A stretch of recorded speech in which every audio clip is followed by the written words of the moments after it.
today's breaking news, I had warned you that this was coming, that it was inevitable. XRP, despite its ongoing legal proceedings, will be getting ETFs and ETPs much sooner than you think. We have this bombshell announcement here from Chad Steingraber. We have the Hashdex Nasdaq Crypto Index ETF portfolio, which is very important to note right now because the SEC has just acknowledged the 19B-4 filing, which is huge news. It's an approval form effectively for these tokens here to be listed onto a stock exchange. And with Hashdex and XRP Ripple in particular, well, don't look at the weights here, look at how much XRP must be purchased per share. Over $215, which is huge news, and Hashdex owns roughly 79,609 shares, which is equivalent to 17 million XRP currently held under the fund. So the NAV price per share is equivalent to over $6,500. That is huge news. This is crystal clear proof to you right now that the institutions are coming, and if anything, they are here. Developments are speeding up and they want XRP. The fact that XRP on the crypto exchanges is still valued at just below 50 cents is a blessing, not a curse, because XRP's price, as you can clearly see, is meant to be worth thousands of dollars, and the developments just keep flooding in. We can see here Kathy Wood's 21 shares Ripple XRP ETP here, the AXRP, which is the largest XRP ETP with 3.7 million units outstanding, and the reason they're holding so much is because they know how valuable XRP is going to be in the near and also the distant future. They know XRP is going to be worth thousands of dollars. With XRP ETPs just going live on Nasdaq Stock Exchange, the explosion in adoption for XRP is at the tipping point, and so is a price explosion. Because what you need to remember is to stop looking short term and start thinking longer term. Realize that we are at the beginning stage of rolling out blockchain technology. Today, it will start happening really quickly as now billions of dollars are being moved on chain, but we are still at the beginning. Scalability of blockchain technology is being implemented, and if you understand that, then you can also be in the same bracket of people who are now making a lot of money. This is effectively what was stated in the Real Asset Advisor podcast, which I highly recommend checking out if you haven't done so already. But if you still need convincing of just how early we are and just what's to come for Ripple and XRP, well, look at this article here from Smoke. JP Morgan, one of America's largest banks, 6 days ago released a document titled Emerging Technology Trends, and it states that one key area that is anticipated to see significant adoption in 2024, which is this year, is the tokenization of traditional financial assets on blockchain-based platforms. So that is all going down this year. Tokenization of TradeFi on blockchain-based platforms. And who are the ones who are going to help these TradeFi institutions do that? The ones that are helping JP Morgan. That is Ripple. That is Ripple and XRP. Yes, JP Morgan is connected to on-demand liquidity accounts for more than half of all Swift ISO 20022 transactions globally, and had a presentation highlighting Ripple with market makers. It is institutions like Ripple, assets like XRP, that are highly sought after by these big, large TradeFi companies. Ripple and Stellar, for example, here from the Black Swan Capitalist, are building the payment rails for central banks and financial institutions. XRP and XLM will be the currencies running on them. And once you understand that, then you'll see that owning something as priceless as these two puts you ahead of the financial giants to become financially free. Just check out this crucially important post here from Ripple CLO Stuart Alderoty. The opening paragraph of today's Supreme Court decision on internet content highlights crypto's vast potential, because in 1997 only 40 million people used the internet and most didn't even know what it was. But today the internet is ubiquitous to users counted in the billions. That is effectively where we are right now with crypto. A small percentage of people of the population have money in it. Hell, most don't even know though that it exists. And the markets are destined to explode in price, in value, in adoption, as we are undergoing this financial transformation that will utilize crypto technology. The cross-border payments market is projected to be $250 trillion in the next 2 to 3 years by 2027, and Ripple is the industry leader in cross-border payments. Ripple uses XRP for cross-border payments in low liquidity corridors, and demand for XRP will increase significantly in the coming years. This is why XRP can't remain dirt cheap. Also, XRP is going to be worth thousands of dollars because Ripple and XRP, they are the ones spearheading the advancement of the digital asset revolution, backed by a robust team of legal and policy experts who are driving significant progress in the industry. They are literally paving the way for crypto adoption. Case in point, right here we have Lauren Beliv, head of US public policy and government of Ripple, who's been seen sitting at big meetings alongside the Undersecretary for Domestic Finance with the US government, Department of Treasury.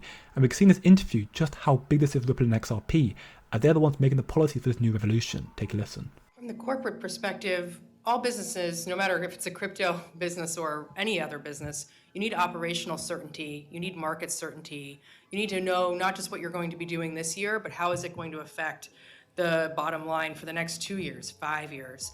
And as I mentioned in the beginning of this panel, there are other countries where there are clear regulatory or licensing regimes that these companies can come in and be able to operate. And I know, being the head of the US side, my meetings with regulators and policymakers are very different than my counterparts in different global jurisdictions, where we're still talking about some of the bigger political issues. And you go in and you have conversations, if it's in the UK or in Brazil or in Dubai, that are much more business functional and operational. And you are seeing, these are companies that are headquartered in the US. These are companies that have an eye toward compliance and user safety. And to note too, a lot of this, there is the company demand, but we also have to recognize that this is a consumer demand, and the US government should be attuned to what the citizens of this country want. There's 52 million Americans who are now crypto users.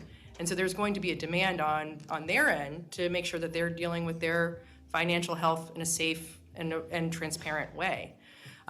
So for us, you're seeing these headquartered US companies, some of them are moving overseas. A lot of the development talent is moving overseas. Where you have that business certainty in different foreign jurisdictions, that's where people want to go because they need to know how to operate in 18 months to 5 years. And so that's something where you're going to start seeing a real dichotomy between the US and other countries that are able to say, come here and innovate, and we'll be able to see this kind of product grow for our users. This ETP for Ripple is big news, make no mistake of that, but it's mainly just massive confirmation of what is inevitably incoming for Ripple and XRP, and the whole of the crypto industry for that matter, institutional adoption. In some more bombshell announcements, America's largest crypto exchange, Coinbase, just announced a groundbreaking partnership. US Marshal Services announced partnership with Coinbase to safeguard trade its large cap digital asset portfolio, which is big news because Coinbase are in the middle of an SEC case, and now Coinbase links a partnership with the government agency. They are currently in a legal case with a government agency and now in a partnership with another one. Like, this is crazy news. And that is just the twisted logic, the understanding of the US policy system right now. The TLDR is the US government is using Coinbase as a custodian, but then also suing Coinbase for being a custodian, which doesn't make any sense at all. But this whole development right now, whether you like it or not, this is all the cause and effect of what Ripple has done to the SEC and what they have done for the crypto industry. They put the SEC under the spotlight as a clueless lawmaking agency that needs to be removed from the system, or just have the people in office to be removed from office. And more so now than ever, we can see in this interview from Smoke here, conference meetings, interviews with industry leaders stating that based on large transaction volume and institutional inquiries into blockchain, the data shows that institutions are now here. They don't want to be stopped anymore. The SEC needs to get out of the way. Take a listen. What the volume split roughly between institutional and retail clients is, or I guess no precise percentages expected here, but maybe giving also in comparison to the US a perspective on that could be interesting. Well, this is a very challenging question to answer because actually, as an issuer, we don't know. So, you know, the product gets traded on exchange or on an OTC market with the authorized participants. Those are, you know, anonymous transactions, and you know, we only face off against the authorized participants. Those are who our clients are. So we can only just see creation and redemption orders coming in, and occasionally we do see quite frequently due diligence requests from large institutions who are asking, you know, all sorts of questions about the way we set up, and that gives us an indication that there's institutional interest, or, you know, and then the other thing that you would look at is really, you know, some big trades or big movements on a particular day, which would suggest that there is an institution behind it. But crypto, as we know, is a retail grassroots in its origin. But as every week goes by, we see it moving up sort of the food chain, if you will, from to private banks, to family offices, wealth managers, and then onto hedge funds, and then larger institutions. And we know that they're and that they're trading now. But there's still quite a few who are more conservative by nature, who still sort of waiting to sort of cut their teeth.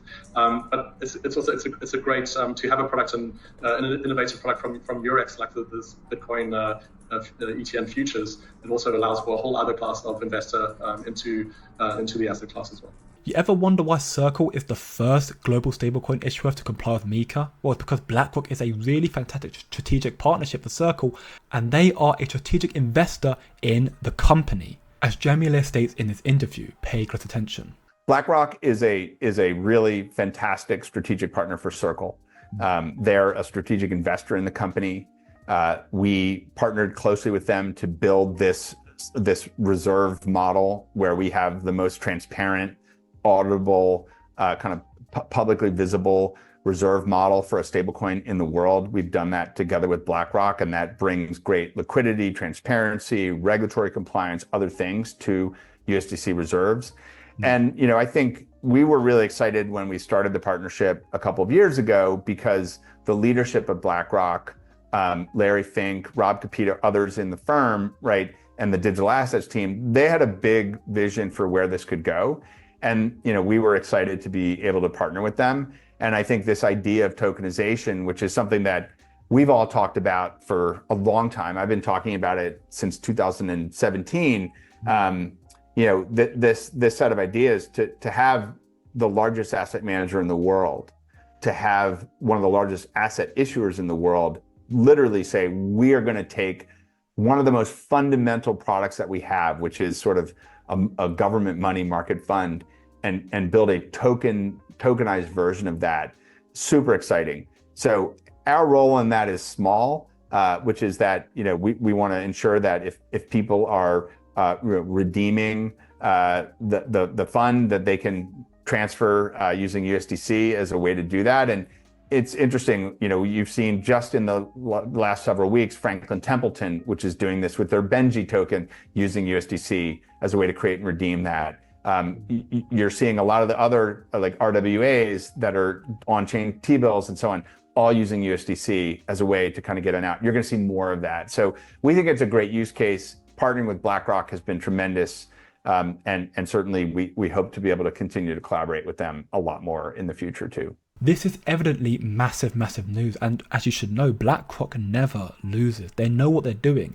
They are the ones in close ties with the industry leaders in this crypto market. You got HBAR, you got Circle, and there's no doubt in my mind that in the near future, one day, they will acquire Coinbase, US largest crypto exchange, and I would bet my house that they are already connected to Ripple and Xrp. Ripple's connected to JP Morgan, Bank of America, the Federal Reserve, and then all across the world. So it makes sense, it's logical to me that they are also in relation some way or another to BlackRock, which is another big reason why XRP has to be worth thousands of dollars. Don't look short term, think long term, and I'll see you in the next one.